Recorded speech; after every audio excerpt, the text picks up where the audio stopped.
This video will cover effective strategies for communicating in the corporate setting about changes. We will be covering effective versus ineffective communication strategies, the qualities of an effective communication. We will be reviewing an example, analyzing that example, and providing constructive criticism for that example, and finding practical applications for what we've learned. There are many different objectives for communication in the corporate realm.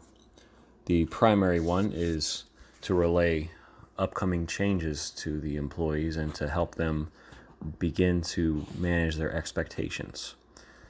This is very important because the way that changes are presented to employees can often shape their attitude towards and can ease or hinder the acceptance process. Abandoning old practices is something that is very difficult for seasoned employees, and helping them to see the rationale behind new policies is one of the most important things that an effective communication about change can accomplish. Taking the company in a new direction, restructuring, financial ups and downs, all of these things can affect an employee's time at work and can affect their job titles. They may have concerns and worries, and all of these things can really come down to that initial communication, because that initial communication sets the precedent, sets the tone for the employees' association of whatever the topic is going forward. When talking about effective versus ineffective communication, there are many qualities that will be had by effective communication that will be lost whenever a message is ineffective. Clear and open communication is one of the most important things. Employees often lament that their employer is ineffective at communicating, that they don't allow for a sense of transparency or a sense that you're getting the whole picture. So having clarity in your ideas and making sure that it's understood exactly what you're saying and what you're not saying. This means that you address up front some questions that you anticipate by looking at it from what you think their perspective might be. Cannot be excessively long. Keeping it mostly to actionable items is a real hallmark of effective communication. Having long, rambling corporate memos and emails will only serve to dilute the message and to ensure that employees aren't going to receive all of it. Keeping it down to the bullet points, say what you need to say, address their questions that they may have up front, and then, end it while you're ahead. Tone in a message can be important, especially with a text message like an email or a memo. The tone can be sensed through the language used, and employing a reassuring and confident tone while also being realistic is a fine balance to have. The tone cannot be overly arrogant with broad assumptions, while at the same time it needs to be somewhat confident and reassuring, because you want the employees to know that the leadership has a plan, they have a vision, and there's reasons why they feel as confident as they do. Some of the ways that we can help accomplish those goals include linking messages to audiences' pre-existing routines. A failure to reach this level can come across as tone deaf, and that's the last thing you want, because your credibility will drop drastically if the employees think that you don't understand what their jobs are. Discussing the upside and the downside of a change up front is also important, because if you admit some of the challenges or perhaps a weakness in the change up front, it will lend immense amounts of credibility to the positives that you say. Only focusing on the positives without acknowledging any negatives, especially obvious ones, will only diminish your credibility and make them think even less of the upcoming change. And reminding employees that, quote, everything is not changing is also something that's usually worthwhile doing, especially with sweeping changes.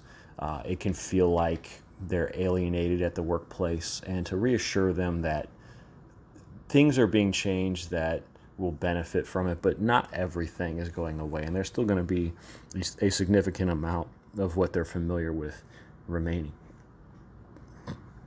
If this is the sort of change like perhaps a policy that's been implemented in one department being implemented at another or on a more broad scale, talking about the initial successes of the prior application can also lend credibility.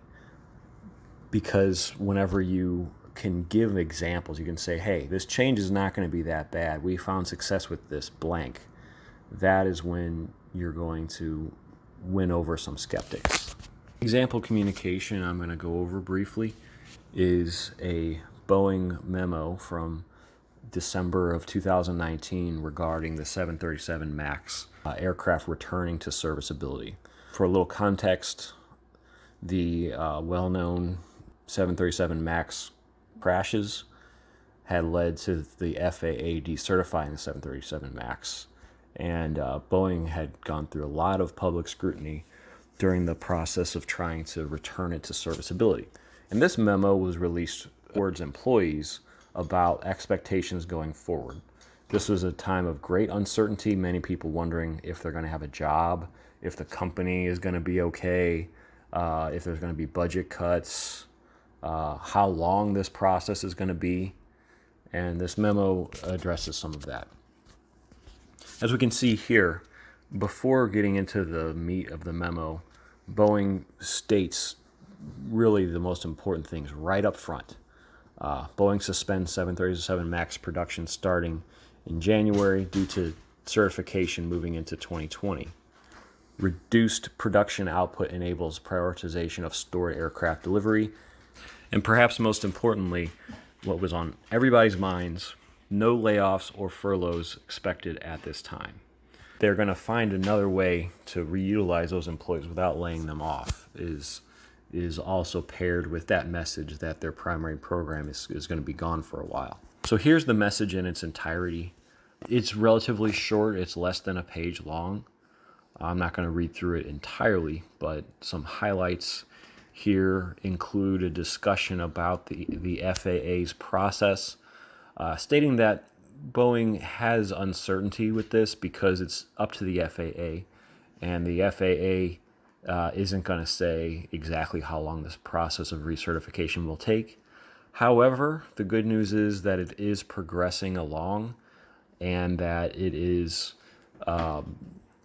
making measurable progress towards a conclusion, which Boeing is optimistic that will happen at some point in early 2020.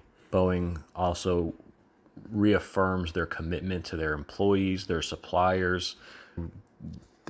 They are really trying to make clear that although there's a lot of uncertainty and they can't promise a lot, that their intentions and their goals right now are to make sure that employees are affected as little as possible.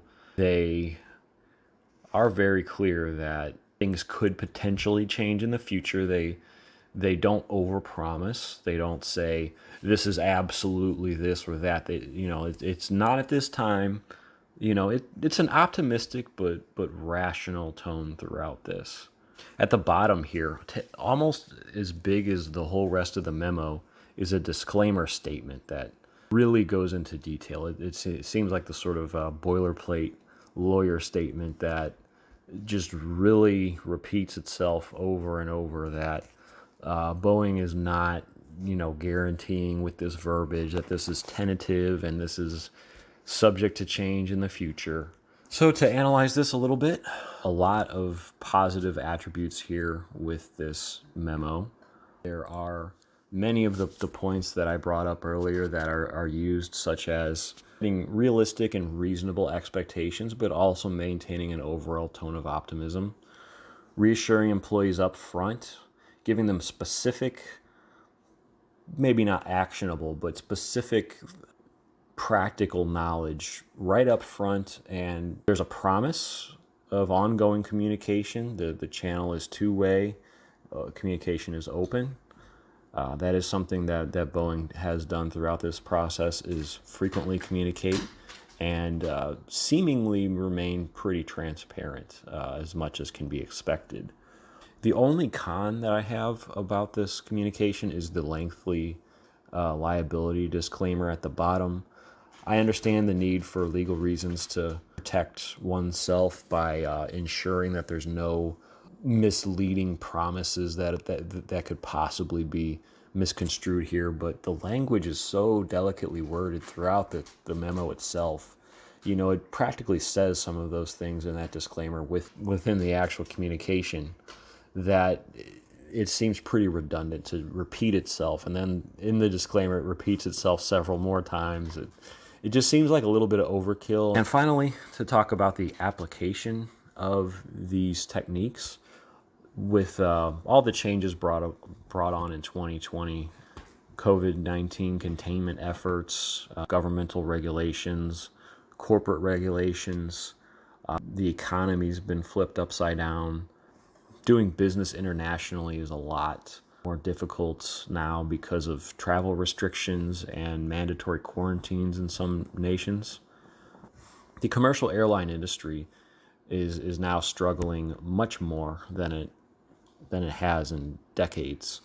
And compared to the 737 MAX disaster, the devastation that Boeing has been facing since then, it dwarfs it. And there's more uncertainty now about the economic and just overall health of the company going forward. So there's ample opportunity to apply these techniques in communications going forward to quell the employees' concerns about uncertainty.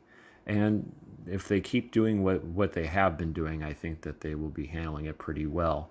That's about all that you could expect, really.